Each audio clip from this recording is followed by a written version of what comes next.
Equity's growth is a story in itself. Since it was established as a building society in 1984 in a small town in rural Kenya, Equity Bank has grown into the largest financial company by market capitalization in East and Central Africa, an expansion that has had a significant impact on the economic and social transformation of our countries, the region, and our continent.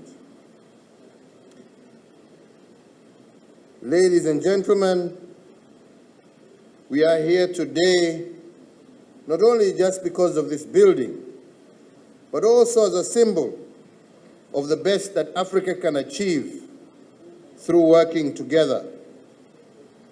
Today is a clear reminder and testimony of intra-Africa trade and cooperation.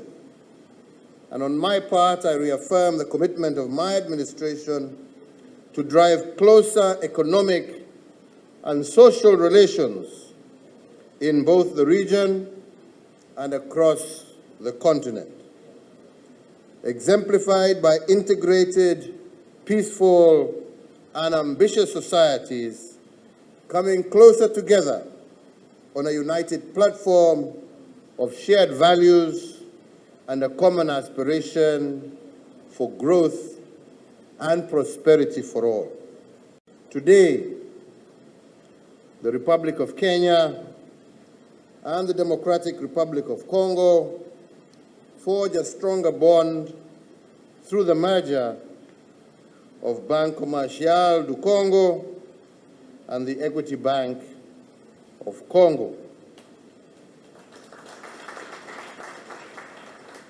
I believe it is a moment of rare regional and continental pride as we witness our local enterprises coming together in the spirit of one Africa, one people.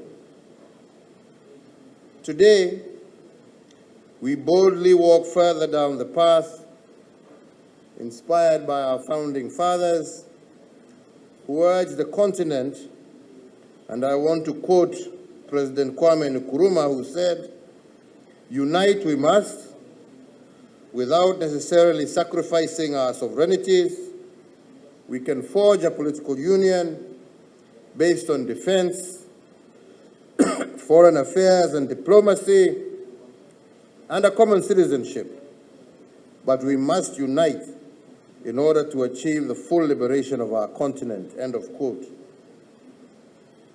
Our forefathers fought to secure not only political freedom, but also the economic freedom of our people. The political freedom is secure.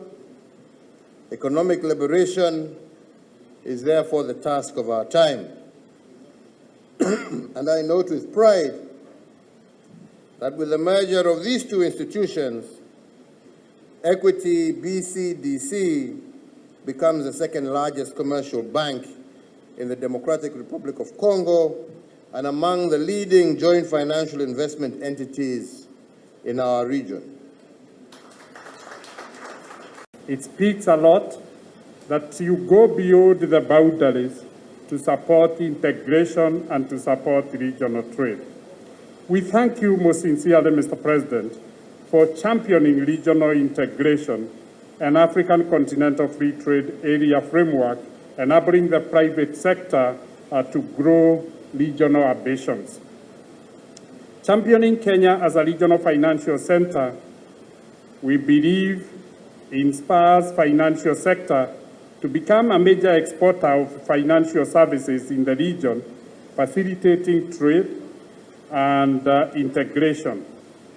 We hope the steps Equity and others have taken in becoming regional actors will inspire the private sector to venture out, expand opportunities of the larger markets, while optimizing opportunities for regional integration and trade facilitation platforms such as African Continental Free Trade Area.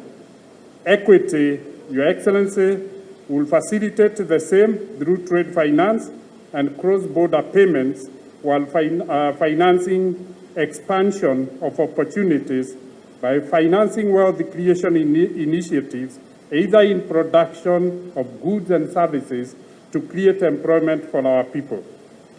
Your Excellency, we reaffirm our commitment to uphold the image and blood of our country, Kenya, in the manner we conduct our business professionally and ethically, so as to keep the doors open for others by winning the trust of our host communities.